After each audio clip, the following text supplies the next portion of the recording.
Hi friends, welcome back to my channel. అందరూ ఎలా ఉన్నారు? ఐ హోప్ అందరూ కూడా బాగుండాలని కోరుకుంటున్నాను.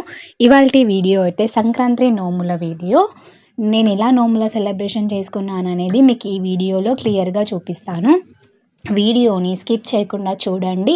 అలాగే మన ఛానల్ని ఎవరైతే ఫస్ట్ టైం చూస్తున్న వారైతే మన ఛానల్ని సబ్స్క్రైబ్ చేసుకొని పక్కనున్న బెల్ ఐకన్ని క్లిక్ చేసినట్టయితే మనం పెట్టిన వీడియోస్ అన్ని నోటిఫికేషన్లో మీ వరకు వస్తాయి. ఇవాల్టి మన వీడియో వచ్చేసి అయితే సంక్రాంతి నోములు. నేను ఎలా నోములు ఇచ్చాను అనేది ఎవ్రీ ఇయర్ కూడా నేను మీతో షేర్ చేస్తున్నాను. లాస్ట్ ఇయర్ కూడా నేను వ్లాగ్ అనేది చేశాను ఫ్రెండ్స్. సో ఈరోజు సంక్రాంతి పండగ అంటే మార్నింగ్ అయితే ఇంకా పనులన్నీ కూడా కంప్లీట్ చేసేసుకొని ఆఫ్టర్నూన్ టైంలో అయితే నేను నోములు ఇవ్వడం అయితే ఇంకా స్టార్ట్ చేసేసాను. సో ఫస్ట్ ఆఫ్ ఆల్ అయితే నేను ఫస్ట్ డెకరేషన్ చేసుకున్నాను. ఒక పీట వేసుకొని అక్కడ కింద క్లీన్ చేసేసుకొని దేవుడి ఫోటో పెట్టేసి దీపాలు పెట్టి ఫస్ట్ పూజ చేశాను. ఆ తర్వాత అయితే నోములు ఇవ్వడం స్టార్ట్ చేస్తాను. సో ఫస్ట్ అయితే నేను ఫస్ట్ నోము అయితే అక్కడ పెట్టేసి ఆ తర్వాత అందరికి ఇవ్వాలి కదా. సో ఏ విధంగా ఇచ్చాను అనేది మీకు క్లియర్గా చూపిస్తాను.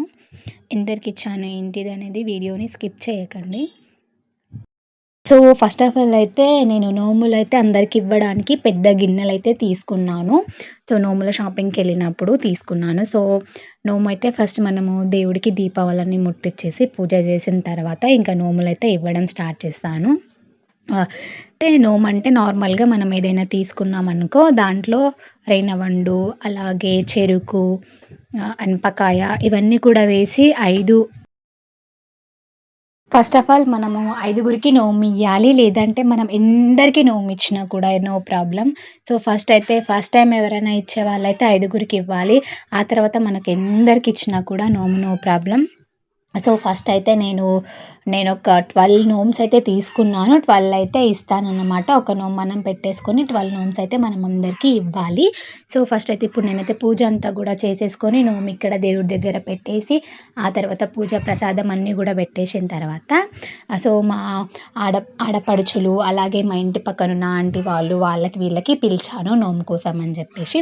పసుపు బొట్టు పెట్టాలనుకునే వారు కూడా పెట్టొచ్చు. సో ఇంకా బొట్లు పెట్టుకుంటూ వాళ్ళకి నేను నోము ఇయ్యడం అయితే ఇంకా స్టార్ట్ చేశాను. నేను మా ఫ్యామిలీ మెంబర్స్ కాకుండా ఇంకా మా ఇంటి పక్కన ఉన్న ఆంటీ వాళ్ళకి వీళ్ళకి నోము కోసం అయితే పిలిచాను. ఇప్పుడైతే మా ఇంటికి వచ్చిన వాళ్ళందరికీ కూడా నేను నోము అయితే ఇస్తున్నాను ఫ్రెండ్స్. వీడియోని అయితే స్కిప్ చేయకండి. ఎవ్రీ సంక్రాంతి రోజు అయితే నేను నోము అయితే అందరికీ కూడా ఇస్తాను. సో ఏ విధంగా ఇచ్చాను అనేది మీకైతే వీడియోలో చూపించాను ఫ్రెండ్స్. వీడియో నచ్చితే తప్పకుండా లైక్ అండ్ షేర్ సబ్స్క్రైబ్ చేసుకోవడం మర్చిపోకండి. ఫస్ట్ టైం మన ఛానల్ ఎవరైతే చూస్తున్నారో వాళ్ళు మన ఛానల్ సబ్స్క్రైబ్ చేసుకొని పక్కనున్న బెల్ ఐకాన్ అయితే క్లిక్ చేసేయండి. ఈ వీడియో మీకు నచ్చుతుంది అనుకుంటున్నాను ఫ్రెండ్స్. నచ్చితే మాత్రం తప్పకుండా ఒక్క లైక్ ఇవ్వడం మాత్రం మర్చిపోకండి. సో ఇంకా వీడియోని అయితే స్కిప్ చేయకుండా చూసేయండి. నేనైతే ఇంకా వీడియోని అయితే కంటిన్యూ చేస్తాను మ్యూజిక్తో ఎండ్ చేస్తాను. ఇంకా వీడియో అయితే స్కిప్ చేయకండి మరి. So thank you so much మీరు వాచ్ చేస్తున్నందుకు ఈ వీడియోని. Thank you so much. మీకు ఇంకా ఎలాంటి వీడియోస్ కావాలన్నా నాకు కామెంట్ సెక్షన్లో కామెంట్ చేయండి. చేయడానికైతే తప్పకుండా ట్రై చేస్తాను ఫ్రెండ్స్. ఈ సంక్రాంతికి నోములు అయితే నేను ఎలా ఇచ్చాను అనేది మీకు ఈ వీడియోలో అయితే క్లియర్గా చూపించాను. సో ఇంకా వీడియోని స్కిప్ చేయకండి. ఇంకా కంటిన్యూ అవుతుంది. వీడియో చూసి ఎంజాయ్ చేసేయండి మరి. Bye bye.